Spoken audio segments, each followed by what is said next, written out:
Well, hello, my pickles, my snowflakes, my turtles, and my members of the No Matter What Club. Are you an older person? Do you have a metabolism that you assaulted for decades with the standard American diet? Or even worse? Anything worse? Well, yeah, some of the stuff that we ate in excess before we got here. So, do you have one of those?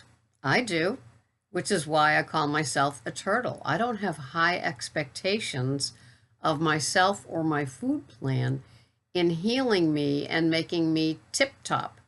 I also don't expect to have the body, mind, and metabolism of a 23-year-old because I've been doing keto or carnivore for a day or two, or maybe even a year or two. The miles out of the woods from doing what we did to our body to metabolically damage ourselves is incredible. I mean, that's all our body knows. It doesn't even know health. It's so used to defending our choices by trying to metabolize them, digest them, get rid of them, deal with them. You know, sometimes we've added a chronic illness or two to our list of things that can go wrong as we get older. But we start keto or carnivore, and suddenly we have great expectations. You can have them, but don't make them for the end of the week. You know, we didn't get here overnight. It happened one bite, one unknowingly dangerous bite at a time. So when you do that to yourself, you can get frustrated very, very quickly. Is it worth it? No, you don't want to frustrate yourself. You want to be feeling better. You want a healthier metabolism. You want things to go smooth. But when you put that pressure on yourself to think that you should be there by now, or you're comparing yourself with other people, that's why I do this channel. We're just regular, everyday people doing what we do. We got here later rather than earlier. And so we can't compare ourselves to some of those wonders that we see doing keto and carnivore. And, you know, they're lithe and strong and they have on, you know, if you're a female, you have on the little crop top so you can, you know, your six-pack shows through. For me, it's a keg. And, you know, or we do pictures of ourselves in bathing suits or something like that, you know. I think most of us did get here because we wanted to lose weight. That was me. You know, I felt I could do better than what the food plans I was doing was giving me. One of them, of course, was Weight Watchers. No offense, Oprah, but I saw a clip of you done yesterday on TV, and it's like, if you can't lose weight, at least dress in an appropriate way instead of wearing skin tight jogging things. I mean, it's just like, oh my God, why is she doing this? You're the face of Weight Watchers, you know. Rob Lowe doesn't put on skin tight things, and you know, with 60 extra pounds for Atkins, guaranteed, right? No, he maintains what he does, and I just okay, I'm sorry. I don't want to go there, but I was like, Greg said to me, that's Oprah? I said, yeah, that's the face of Weight Watchers and the body.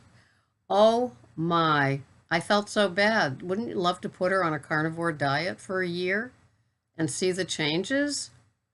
I'm telling you. So anyway, that aside, I know I'm going straight to hell.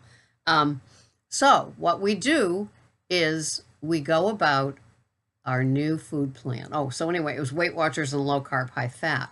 And so then I did keto with 20 total carbs every day, which meant that I could have a good amount of carbs.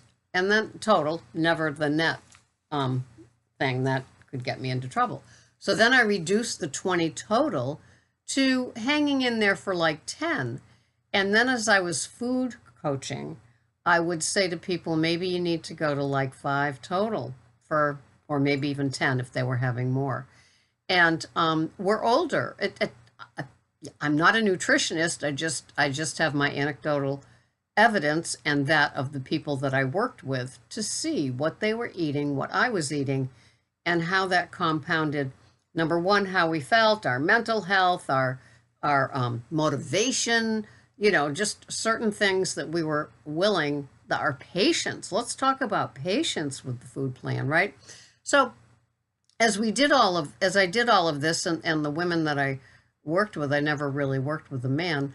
Um, you know, we learn things, and so for me, it just became less and less and less carbs. My carbs today are, usually around 1.8, and that includes fresh lemon juice. And there's something else that adds a little smidgen of a carb. Oh, probably my green onion tops. And that's it. And so that's Monday through Friday. On Saturday, I have my keto pizza, and on Sunday, I have a few veggies from the big green egg, asparagus, cauliflower, and Brussels sprouts. Very small portions. And the things that I've learned along the way, it's not the item that you're eating, it's the dose, right? So I was having 200 grams of baby butter lettuce every day. I was having my big A salad, and I was thinking it was treating me well. I had evidence that I shouldn't be doing that digestively, but I just kept doing it and not thinking more protein. And so then one day, I went from having like 35 grams of protein to like 70. Now I'm more in the 90 to 110 grams of protein range. And I cut my carbs way, way back. My fats are usually well under 100 grams. They used to be a little bit higher. So it's kind of funny. In a perfect day, I have 85 to 90 grams of protein and 85 to 90 grams of fat. And then my carbs, as I said, are always, pretty much under 4 total. And it just kind of works for me. Am I getting super skinny overnight from doing this? No, it's a long way out of the woods. You have to have patience. You have to have tolerance. You have to have the just reminder that this is about you, what you're doing for you. And if your breast friend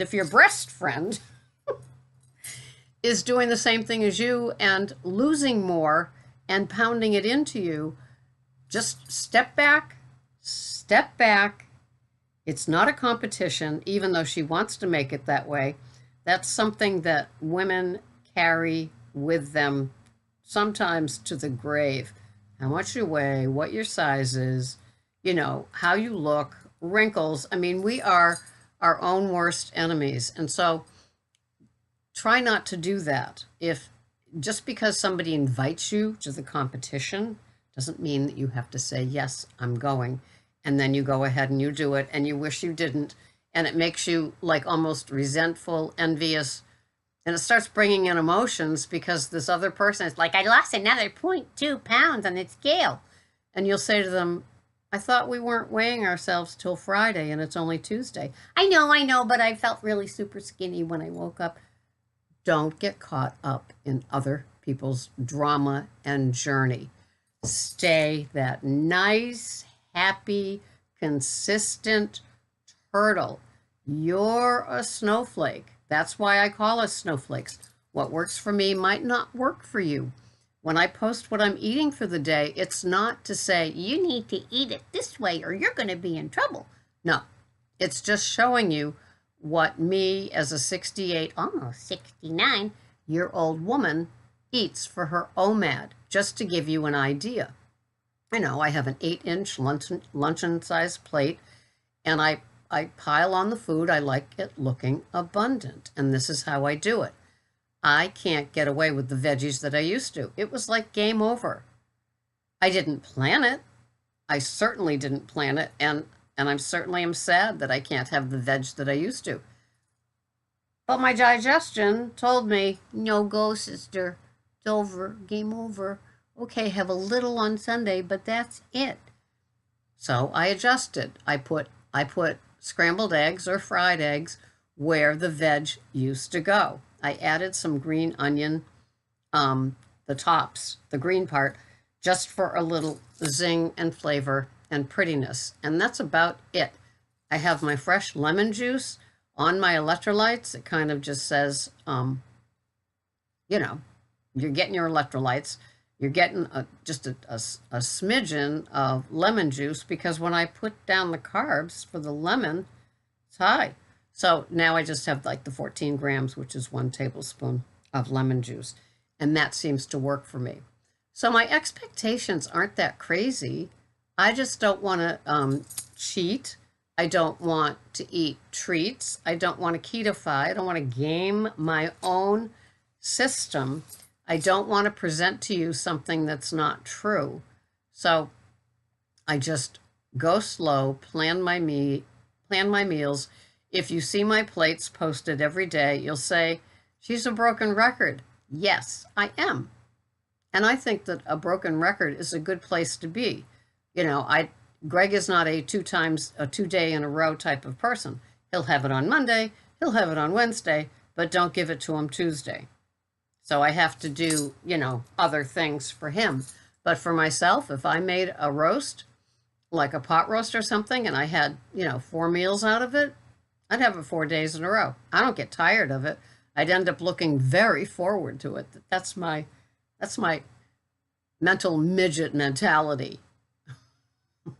I don't mind repeats. So, as you're going about your food plan, don't beat yourself up. If you're my age, in fact, if you're over 50, your metabolism slows down, no matter what you're giving it. So you need some time to probably do a lot of healing. And if any of you watched those oxalate videos, Sally Norton and others, you'll see that, like, they just stayed stored in your body. They don't dump or start leaving your body the day you stop eating them. It's like, it's amazing how many things we can hold on to. And you know that when you go on a calorie reduced food plan, that your body kind of holds on to stuff for a while. The water in all of your little cells, it kind of is holding on there, because carbohydrates need the water. And so it takes them a few days to say, hey, we didn't get a memo. Did you change something up? Can we release this water? And that's the whoosh some people go through. And it's very motivating, whether it's a permanent thing or not. And so we have to learn as we go and just be gentle with ourselves. My goodness, the fact that you're doing this, you already gave up sugars and grains. Maybe you gave up artificial sweeteners. Maybe you gave up diet soda. Maybe you gave up some veggies. Maybe you gave up keto-fying things. I mean, you know, if you've already given up the sugar and the grains, you're already a winner in my book. You know, not that it's a competition, but look what you gave up. And so then finding the things that work for you is what matters. You know, sometimes I can listen to men and say, well, I could kind of do that. And then other times I say, I'm a female. I'm built a little bit different. Things are totally different within us. So, you know, I tend to like what they do. I'd like to have their calories every day and still lose weight, but I can't. I know what works for me. I'm in like the 1,100 to, you know, 1,200 calorie range, and it just works. And it's 1 meal a day, and that just works. But it took me a while to find it, and it might take you a while to find what works for you. So don't beat yourself up. That's what this is. Don't beat yourself up. Now, let me see what I'm having today.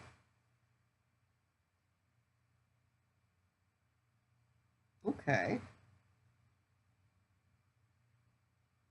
This is what my chronometer says I'm having. I'm having about 1,120 calories. My protein is 86 grams. My carbs are 0.9. My fats are about 90. So as you can see, my protein and my fats kind of match each other. I think to be honest with you, I think I have some adjusting still to do with this, because I'm having leftovers all week from cooking on the big green egg when my kids came. So I've got a lot of different things left over. I've got a little piece of steak. I also have a pound of organic beef that might come tomorrow, might come today. A couple of spare ribs, a couple of chicken breasts. Yeah, so I still got a mixture of stuff off the big green egg that I want to finish up as leftovers today.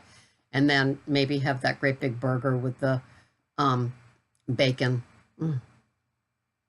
Yeah, we paused to remember how good that is, or something like that. I don't know. And my eggs.